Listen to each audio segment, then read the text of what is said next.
Salam listeners, welcome back to my channel. This is the episode 4 of the novel फ़कत ज़ौक़े परवाज़ है ज़िंदगी. So let's start. Jasim बात सुने. वो इस टाइम अपने कमरे में बैठा लैपटॉप पे कोई काम कर रहा था जब इसके पास आके वो बहुत प्यार से बोली, जी बोलो. वो लैपटॉप से नज़रें हटाए बगैर संजीदगी से बोला. वो जानता था कि सनिया के इतने प्यार भरे लहजे के पीछे ज़रूर कोई ना कोई डिमांड ही होगी. पहले इधर मेरी तरफ देखें, फिर ही तो कुछ बोल पाऊंगी ना. वो दाएं हाथ से इसका चेहरा अपने तरफ मोड़ते हुए बोली. फाइक ने एक नज़र इसे देखा, फिर मुस्कुराहट दबाए दोबारा से नज़रें लैपटॉप पे जमा ली. यार सनिया, जो भी बोलना है प्लीज़ जल्दी बोलो, मैं इस टाइम बहुत बिजी हूँ. इसकी उंगलियां मुसलसल कीबोर्ड पे चल रही थीं. ओके, आप कर लें अपना काम, मैं आपके फ्री होने का वेट कर लेती हूँ. वो मुस्कुरा के कहती हुई बैकग्राउंड से टेक लगा के बैठ गई, गोया आज जासिम को इसकी बात सुनना ही पड़नी थी. थोड़ी देर तो जासिम अपने काम में मसरूफ़ रहा, लेकिन फिर इसे अपना ध्यान काम पर से हटाना ही पड़ा, क्योंकि सनिया कभी इसके बाल खींच रही थी तो कभी इसके कान. अब इसे समझ में आई थी कि वो क्यों बड़े आराम से बैठ गई थी. गोया आज इसका इरादा जासिम को तंग करने का था. क्या हो गया है सनिया, गंजा करने का इरादा है क्या? वो अपने बालों में हाथ चलाते खूंखार नज़रों से घूरता हुआ बोला, क्योंकि सनिया ने इसके बाल बहुत ज़ोर से खींचे थे. तो आप इस गंदे से लैपटॉप के लिए मुझे क्यों इग्नोर कर रहे हैं? इसने गुस्से से कहते इसका लैपटॉप बंद किया. जासिम पहले तो इसे खामोशी से देखता रहा, फिर एकदम से हंस दिया, क्योंकि वो कम से कम अब सनिया को नाराज़ नहीं करना चाहता था. ओके बोलो, आप क्या हो गया है? वो इसकी नाक की टिप को उंगली से छूता हुआ बोला. जासिम, आप जानते हैं कि कल हम वापस जा रहे हैं, इसलिए मुझे आपसे कोई अच्छा सा गिफ्ट चाहिए. इसके लहजे में कितना मान था. वो ऐसी ही थी हमेशा से, खुद से बोल के जासिम और फाइक से गिफ्ट लेने वाली. हाँ, ये बात है. तो बताइए मैडम, क्या चाहिए आपको? इसने प्यार से कहा. सनिया ने सर उठाकर नरूठे अंदाज में इसकी जानिब देखा. लोग दूसरी लड़कियों को इतने अच्छे अच्छे गिफ्ट्स देते हैं और एक आप हैं जासिम कि आपको ये भी मुझे ही बताना पड़ता है कि आप अपनी मनकूहा को क्या गिफ्ट देंगे. वो गुस्से से नॉन स्टॉप शुरू हो चुकी थी और जासिम मुस्कुराहट दबाए मुसलसल इसे आंखों में उतार रहा था. यार, अब मुझे थोड़ी ना पता है कि लड़कियों को किस तरह के गिफ्ट्स दिए जाते हैं. इसके लहजे में भी बेचारगी थी, क्योंकि इस मामले में वो वाकई निकम्मा था. ओफो जासिम, आप बिल्कुल भी अच्छे नहीं हैं. बंदा कोई वॉच, कोई चॉकलेट, इवन के एक फ्लावर ही गिफ्ट कर देता है, लेकिन नहीं, आपको क्या पता कि दूसरों का दिल कैसे रखते हैं. गुस्से से बोलते हुए इसकी आवाज़ पर आ गई थी. वो उठ के जाने लगी तो जासिम ने सरद से इसका हाथ पकड़ के इसे जाने से रोका. वो इसे अपने सामने बिठाया. कल सुबह से पहले तुम्हें तुम्हारा गिफ्ट मिल जाएगा, लेकिन प्लीज़ मुझसे नाराज़ ना हुआ करो. इधर दर्द होता है बहुत शदीद. गंभीर और मध्यम लहजे में कहते इसका हाथ पकड़ के अपने सीने पे दिल की जगह रखा. सनिया अपने हाथ के नीचे इसके दिल की धड़कन वाज़ेह तौर पर महसूस कर सकती थी. इसने एक नज़र अपने हाथ पे धरे इसके हाथ को देखा, फिर नज़रें उठा के इसके वजीह चेहरे को, और यहीं इसकी नाराज़गी एक पल में हवा हुई थी. I am so sorry Jasim, पता नहीं मैं आपके सामने हमेशा ही ऐसे ओवर रिएक्ट कर जाती हूँ. मैं चाहती हूँ आप बस मुझे सोचें. जितना मैं आपको मिस करती हूँ आप भी मुझे इतना ही मिस करें, बस, और मुझे कुछ नहीं पता. इसके लहजे में उलझन थी, जैसे वो खुद भी अपने रवैये को समझने से कासिर हो. तुम्हारी हर चाह को पूरा करना मैं अपना फ़र्ज़ समझता हूँ. इसके लहजे में इतनी मोहब्बत, इतना मान था कि सनिया का हर गिला, हर शिकवा इस एक जुमले की नज़र हो गया. वो खुल के मुस्कुरा दी. आहा सनिया यार, अब तो सीनियर्स वाली फीलिंग नहीं आती. इन दोनों को एकेडमी ज्वाइन किए हुए कितने ही माह हो चुके थे. दिन जैसे पर लगाकर उड़ रहे थे, और अब तो वो लोग जूनियर्स को रगड़े लगाते थे. वो दोनों इस टाइम हॉस्टल रूम में स्टडी टेबल पर बैठ के पढ़ रही थीं, जब अचानक ही रायमा ने सनिया से कहा. सनिया पहले तो इसके एकदम से बोलने पे चौंकी, फिर हंस दी. यार कहे तो तुम बिल्कुल ठीक रही हो, अब तो जल्लाद किस्म के सीनियर्स भी ज़्यादा नहीं मिलते। वो किताब बंद करके इसके टेबल के पास आते हुए बोली, मेरे लिए तो बस तुम्हारे भाई ही जल्लाद हैं, बाकी सब तो इतने अच्छे सीनियर्स हैं। वो अपनी ही रो में बोल रही थी और जुबान को ब्रेक तो तब लगी जब सनिया की खूंखार किस्म की घुरियों पर नजर पड़ी। रायमा ने बहुत मुश्किल से अपनी मुस्कुराहट दबाई। इतने भी कोई हिटलर के चचा नहीं है मेरे भाई, वो दुनिया के सबसे बेस्ट भाई हैं। इतनी सॉफ्ट नेचर है इनकी, पता नहीं तुम पे ही क्यों गुस्सा इन्हें आ जाता है।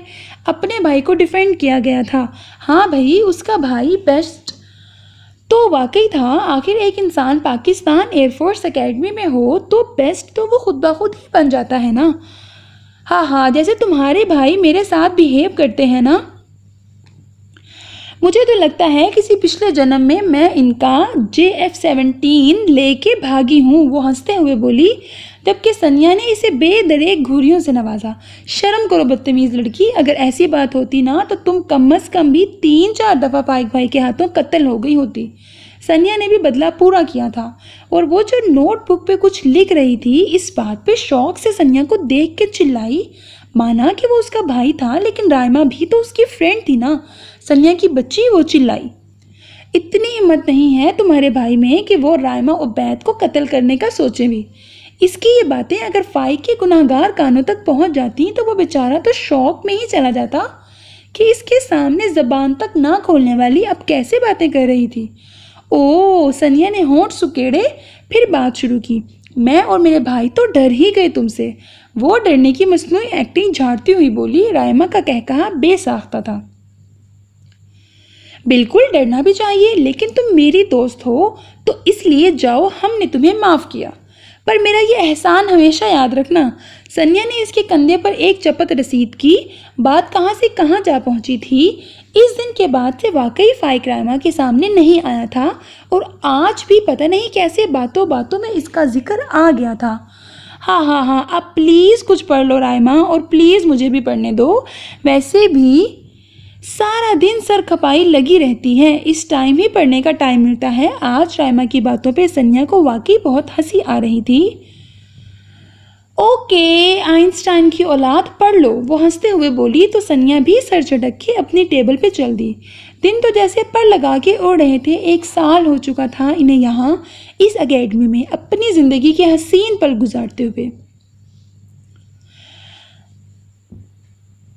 ब्लू कलर का कवर ऑल पहने कैडेट्स ग्राउंड में मौजूद थे। वो सब के सब सुपर एक्साइटेड थे क्योंकि अभी से कुछ देर बाद वो पैरामोटर ग्लाइडिंग करने वाले थे। ये एडवेंचर स्पोर्ट्स का एक हिस्सा होता है। इस मोटर का वज़न तकरीबन 40 से 50 किलो होता है। कैडेट्स पैरामोटर ग्लाइडिंग करते 400 से 500 फुट बुलंदी पर जाते हैं। शुरू में हर कैडेट को ये बहुत ही मुश्किल लगता है, लेकिन वक्त के साथ साथ टाइम स्टैमिना बिल्ड हो जाता है। और जिस कौम की बेटियां 50 किलो का वज़न कंधों पे उठाकर उड़ने को खेल समझती हों, ऐसी बाहिम्मत कौम और ऐसी बाहिम्मत फ़िज़ाइया को भला कौन नीचा दिखा सकता है, जिसके शाहीनों ने सिर्फ ऊंचा ही उड़ना सीखा हो। और यकीन करें, पायलट बनना कोई आसान काम हरगिज़ नहीं। अपनी जान मारनी पड़ती है, तब कहीं जाके एक पायलट वजूद में आता है। इसलिए कैडेट्स को बहुत से मुश्किल मराहिल से गुजरना पड़ता है, जो कि एक सिविलियन करने का सोच भी नहीं सकता।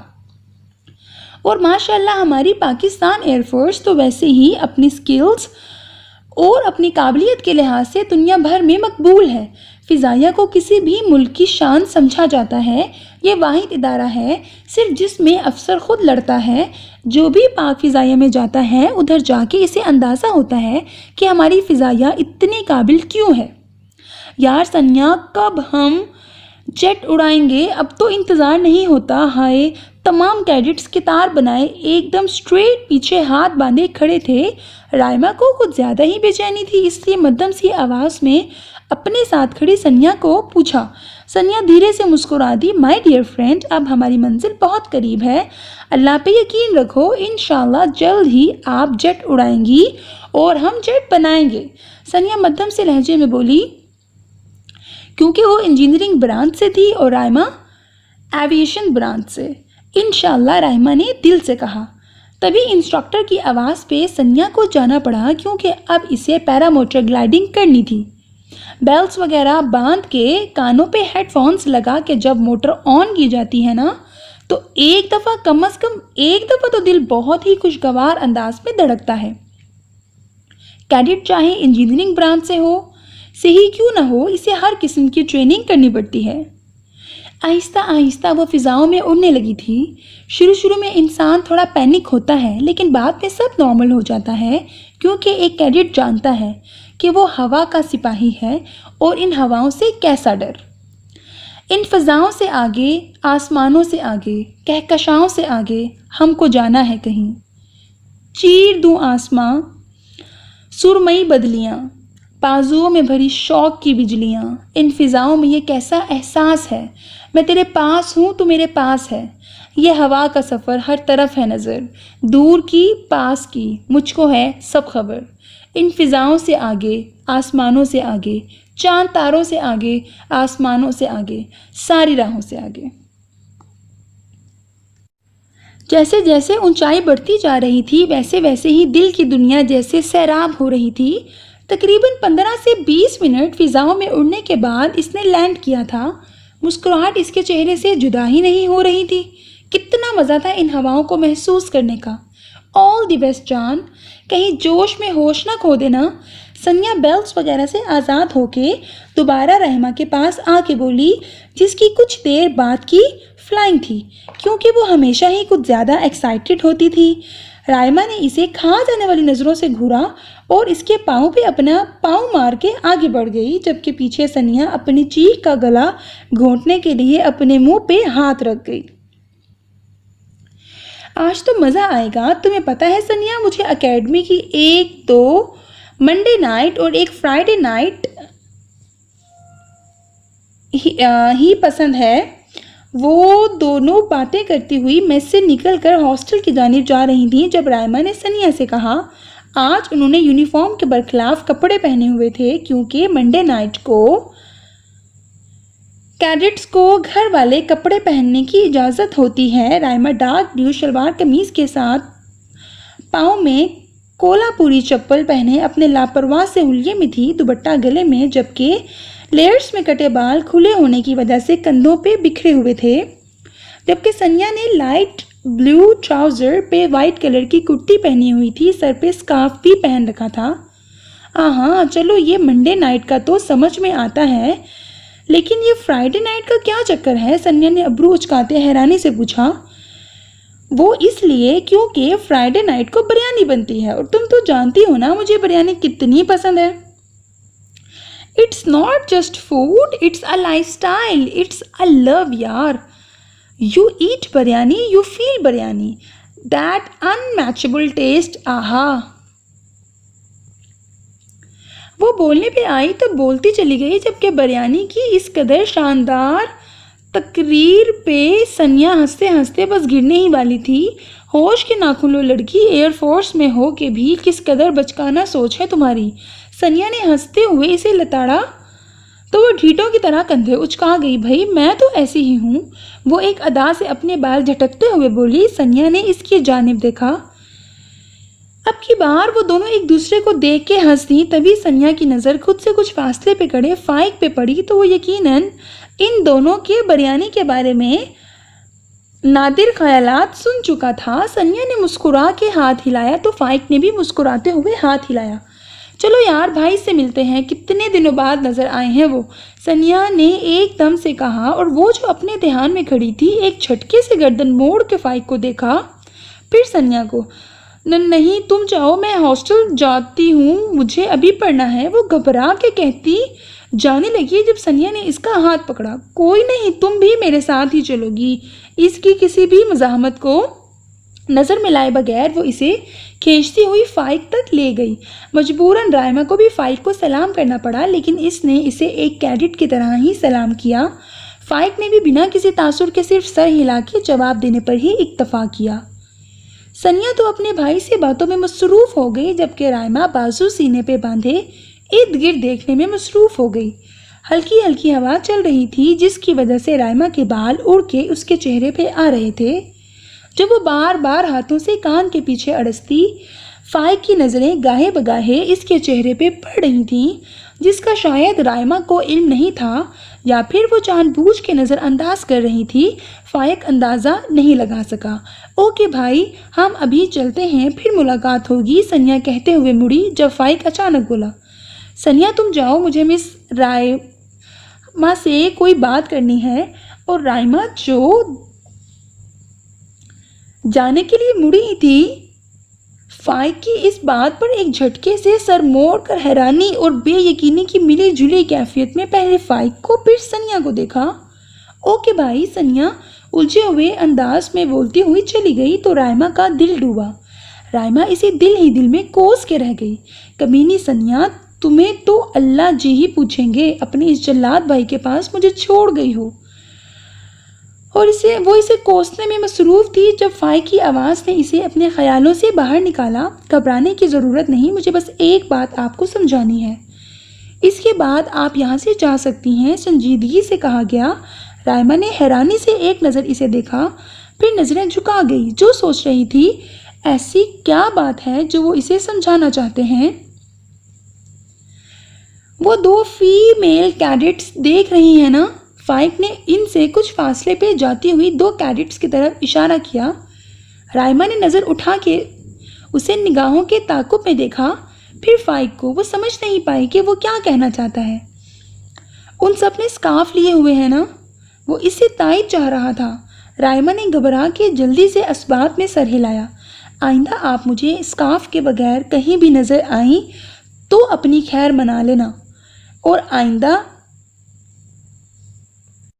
और एक मोस्ट इम्पॉर्टेंट बात, मेरी इस बात को हवा में उड़ाना ही नहीं है, बल्कि अमल भी होना चाहिए। उम्मीद कर सकता हूँ कि मुझे आइंदा समझाना नहीं पड़ेगा आपको। Now go. राइमा नज़रें झुकाए हुए भी इसकी आवाज़ की सख्ती महसूस कर सकती थी। वो तो हमेशा से ऐसे ही दुपट्टे से लापरवाह रही थी। हालांकि उबैद साहब और सोबिया बेगम भी इसे हमेशा एक छोटी सी बच्ची की तरह ट्रीट करते थे। उन्होंने कभी भी इस पे किसी भी तरह की रोक टोक नहीं लगाई थी। लेकिन सर, इसने हिम्मत करके कुछ कहना चाहा, जब फाइक ने हाथ के इशारे से इसे रोक दिया। मैं कुछ भी सुनना नहीं चाहता, जस्ट गो।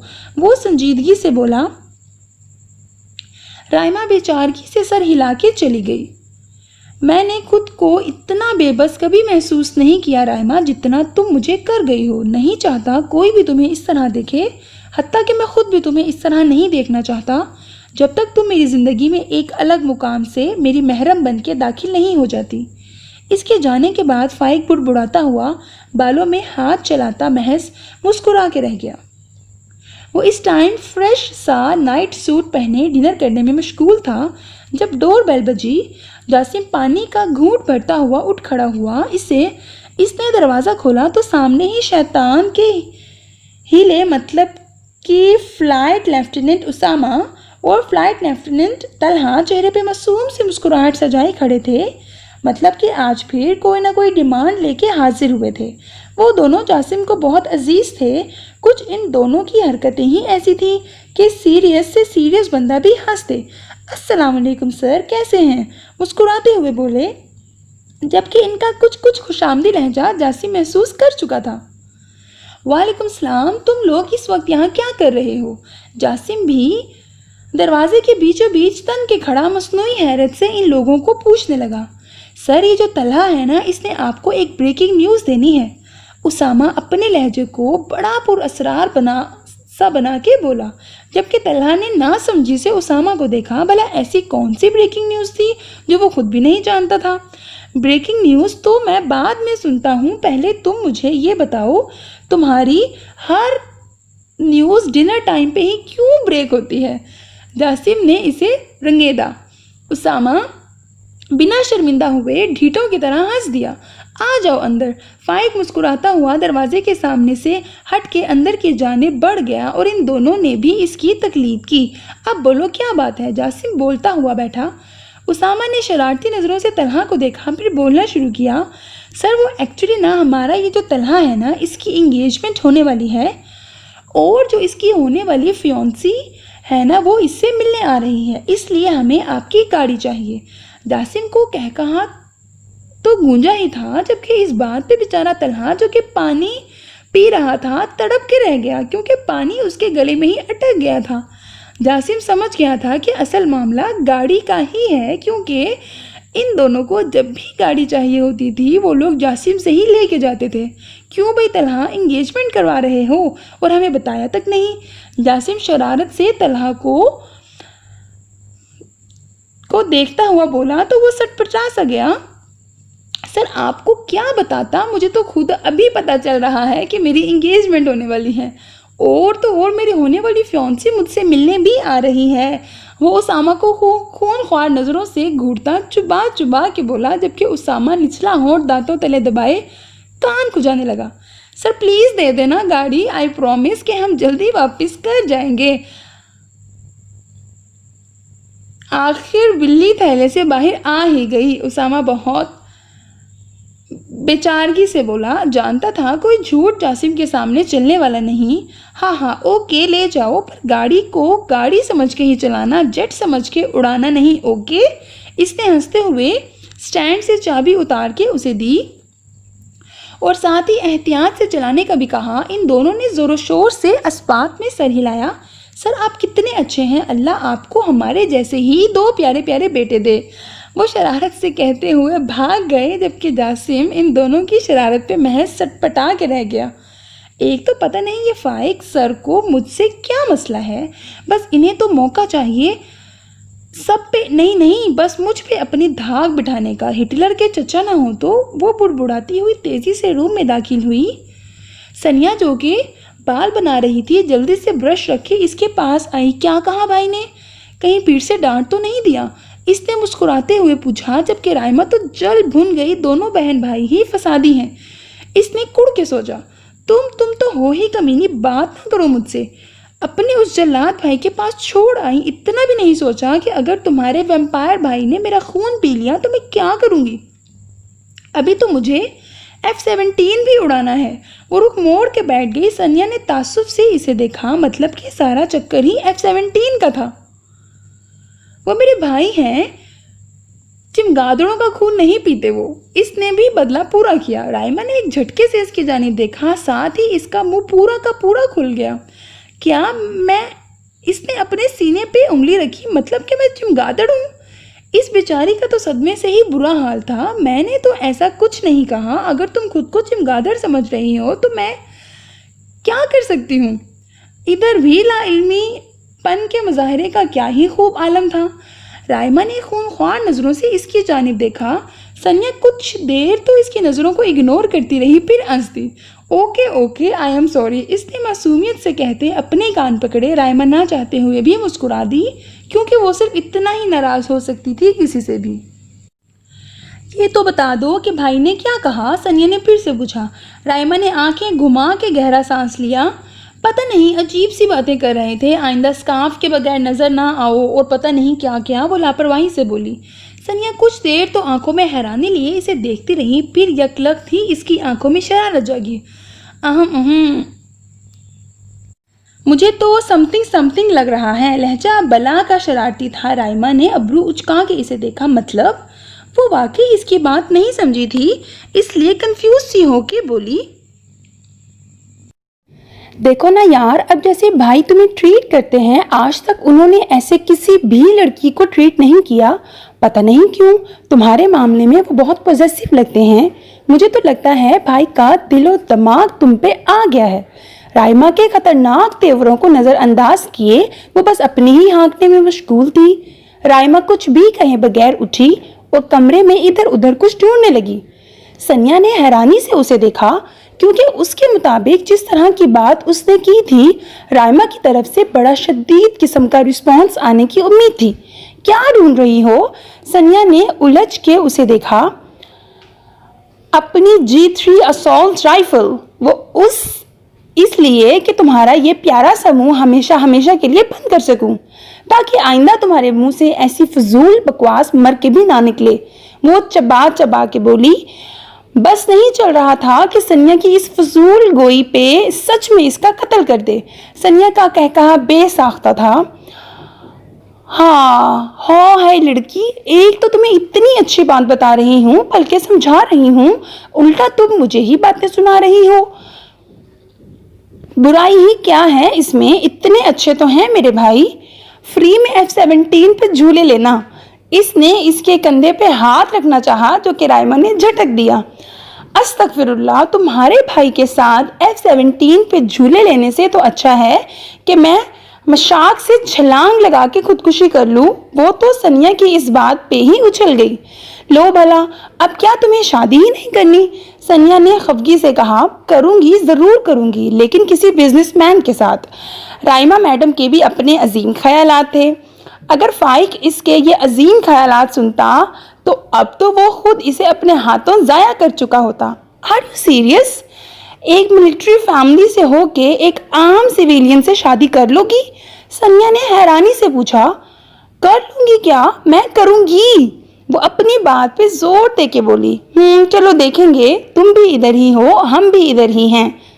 वो राइमा के सर पर चिपट मारती हुई बोली तो राइमा रुख मोड़ के मुस्कुराहट दबा गई, क्योंकि इसका ऐसा कोई इरादा नहीं था, बल्कि ये कहना ज्यादा बेहतर रहेगा कि इसका सिरे से शादी करने का ही कोई इरादा नहीं था। तो तू उसे पता क्यों नहीं देता यार? जासिम ने आजिज आके कहा, जबकि मोबाइल की दूसरी जानिब मौजूद फाइक को इसकी एक ही गिरदान पे गुस्सा आया। कैसे बताऊं? हाँ तू बता, कैसे बताऊं? जब भी इसे ऐसा कुछ बताने का सोचता हूँ तो उसकी इतनी मासूम सी सूरत देख के खामोश हो जाता हूँ। यार इतनी मासूम है वो, मेरा दिल नहीं करता कि मैं इसे ऐसी कोई भी बात बता के इसकी मासूमियत खत्म करूँ। एक हाथ से फोन कान को लगाए, दूसरे हाथ से कॉफी पीता वो बेचारगी से बोला, तो क्या सारी जिंदगी ही ऐसे गुजार देगा? कम से कम इसे कुछ ना कुछ तो इदराक करवा, ताकि कल को ऐसे हालात ही पैदा ना हो जो तेरे लिए भी तकलीफ का बाइस बने और उसे भी अजियत पहुंचे। या कम से कम उसके बाबा को ही अपना प्रपोजल भेज दे। सुन रहा है ना मेरी बात? जब काफी देर भी फाइक ने कोई बात ना की तो इसने उसकी मौजूदगी का यकीन करना चाहा। हाँ हाँ सुन रहा हूँ, वो हड़बड़ा के बोला, जैसे किसी गहरी सोच से बाहर निकला हो। ओके, मैं सोचता हूँ कुछ ऐसे गुजारा अब नामुमकिन हो रहा है, इसने कहते हुए कॉल काट दी। फिर थोड़ी खुजाते हुए वो किसी गहरी सोच में लग रहा था। ग्रीन कलर का कोरऑल पहने वो बहुत गौर से इंस्ट्रक्टर की जानिब से दी हुई हदायत सुन रही थी। अभी कुछ देर बाद इसकी फ्लाइंग थी। इंस्ट्रक्शंस लेने के बाद वो LCT रूम में गई और जो सूट, बैग और हेलमेट पहना। पैराशूट बैग 18 किलोग्राम वजनी था। शुरू में तो इंसान को ये सब पहन के अजीब सा फील होता है, लेकिन अब वो इन सब के आदी हो चुके थे। आज उसकी मशाक पे आखिरी फ्लाइंग थी। कब इनका इतना वक्त एकेडमी में गुजरा इन्हें कुछ खबर ना थी। कब वो लोग स्टिमुलेटर से मशाक एविएशन कैडेट्स को इब्तदाई ट्रेनिंग इस जेट पे दी जाती है तक पहुँचे, ये भी वो जान ना सके। मशाक के पास पहुँच के उन्होंने सारा मुआयना किया। फिर इंस्ट्रक्टर के साथ वो इसमें सवार हुई। जब वो एकेडमी में आए थे तब की बॉडी लैंग्वेज और अब की बॉडी लैंग्वेज में ज़मीन आसमान का फ़र्क था। अब उन सब कैडेट्स की तबीयत में एक ख़ास किस्म का ठहराव था। जहाज ने आहिस्ता आहिस्ता रनवे से टेक ऑफ किया और फिजाओं में पलटियां खाने लगा। इतनी ऊपर से नीचे ज़मीन वालों को देखना कितना अच्छा लग रहा था। वो कंट्रोल टावर की जानिब से दी जाने वाली हदायत और अपने इंस्ट्रक्टर की हदायत पे अमल कर रही थी। कुछ देर इन फिजाओं में रहने के बाद उन्होंने लैंड किया था। मुशाक से उतरने के बाद इंस्ट्रक्टर ने इसे कुछ कहा था जिसे सुन के इसके लब मुस्कुराए थे। और इंस्ट्रक्टर्स के मुताबिक राइमा बेशक इनकी मोस्ट ब्रिलियंट स्टूडेंट्स में से एक थी। वो हर चीज़ को बहुत जल्द पिक कर लेती थी। सर, अब मैं इसे जाके बताता हूँ। मैडम कब से घूरे जा रही हैं। वो तिलमिलाता हुआ उठने लगा जब जासिम ने इसके हाथ पे अपना हाथ रख के तहम्मुल करने का इशारा किया। जासिम, तलहा और उसामा इस टाइम रेस्टोरेंट में बैठे डिनर कर रहे थे। इनके साथ वाले टेबल पे बैठी एक लड़की उसामा को घूरे जा रही थी और वो बेचारा जो कब से बर्दाश्त कर रहा था अब के भड़क ही तो गया। उसामा, क्या हो गया है? देख ही रही है ना, तो देखने दो। लड़कियों की इज्जत करनी चाहिए, इसलिए किसी किस्म की कोई बदतमीजी नहीं। जासिम ने इसे समझाया। वो महज लब भींच के रह गया। सर, लड़कियों को अपनी इज्जत का खुद ख्याल होना चाहिए और इसकी ड्रेसिंग से पता चल रहा है कि इसे अपनी इज्जत का कितना ख्याल है। वो सर झटकते हुए बोला। वाकई इस लड़की की ड्रेसिंग बहुत वाहियात थी। उसामा, बिहेव। जासिम ने इसे तंबीह की। ऐसे नहीं कहते, लड़कियों की इज्जत बहुत नाजुक होती है और किसी के भी पहनने ओढ़ने से हमें किसी के कैरेक्टर का अंदाज़ा नहीं हो सकता। यह हर किसी का अपना फेल है, वो क्या करता है क्या नहीं करता। हमें किसी को भी डिसरिस्पेक्ट करने का कोई हक नहीं। जासिम ने उसकी पुश्त थपथपाते हुए उसका गुस्सा ठंडा करने की कोशिश की। उसामा ने बुरा सा मुंह बना के उसे देखा, फिर गहरी सांस लेके हल्का सा मुस्कुराया। जबकि इस तमाम दौरानिए में तलहा अपनी स्पैगेटी से ऐसे इंसाफ कर रहा था जैसे इससे ज़्यादा ज़रूरी काम कोई हो ही ना। सर, दरअसल उसामा को इस बात की टेंशन है कि कहीं उसकी बेगम को पता चल गया कि कोई लड़की उसकी जानिब देख रही है तो वो तो हमारे बेचारे उसामा की दुर्गत बनाएंगी ना। वो तलहा, वाह तलहा साहब, बोले भी तो क्या। उसामा ने इसे खा जाने वाली नज़रों से घूरा। क्यों उसामा, ऐसी ही बात है ना? जासिम ने मुस्कुराहट दबाते हुए इस्तफसार किया। अभी 1 साल पहले ही तो इसकी शादी हुई थी। एक तो इस बेचारे को इस चीज़ का बहुत गम था कि इस बेचारे की अरेंज मैरिज हुई। दूसरा, ये तलहा इसे इस बात पे जलील करने का कोई मौका हाथ से नहीं जाने देता था। नो सर, ऐसी कोई बात नहीं, बस इस तरह की चुकाई होने वाली है, वो भी मुझसे। वो तलहा को देखता चबा चबा के बोला। और तेरी भी चुकाई होने वाली है, वो भी मेरी भाभी से। तलहा ने भी बदला पूरा किया। इसकी इस बात पे जासिम का कहकहा बेसाख्ता था, जबकि उसामा अपनी बेबसी पे चम्मच टेबल पे पटक के सीने पे हाथ बांधे मुंह मोड़ के बैठ गया। मेरी रूठी महबूबा। तलहा ने फिर से हाँक लगाई तो उसामा अपना सर पीट के रह गया। प्लीज़ राइमा, कुछ देर के लिए ये बंद कर दो यार। मेरा पूरा एक चैप्टर रहता है याद करने वाला और तुम हो कि कब से ये लगाए झूम रही हो। सनिया ने बिलाखिर बुक टेबल पे पटक के झुंझला के कहा। राइमा, जो कब से किताब सामने रखे म्यूजिक लगाए झूमने में मसरूफ थी, सनिया के झुंझलाने पे एकदम रुककर इसे देखा। यार सनिया, मसला क्या है? एक म्यूजिक सुनने की ही तो इजाजत है, तुम वो भी बंद करवा दो। लहजे में खुफगी बाजिया थी। तो मेरी जान, इसका मतलब ये तो नहीं ना कि हम अपनी स्टडी को छोड़ के म्यूजिक सुने। और दूसरी बात, तुम्हें ये मिली नगमे सुन के जोश भी बहुत आता है। सनिया ने प्यार से इसके गाल पे हाथ रखा।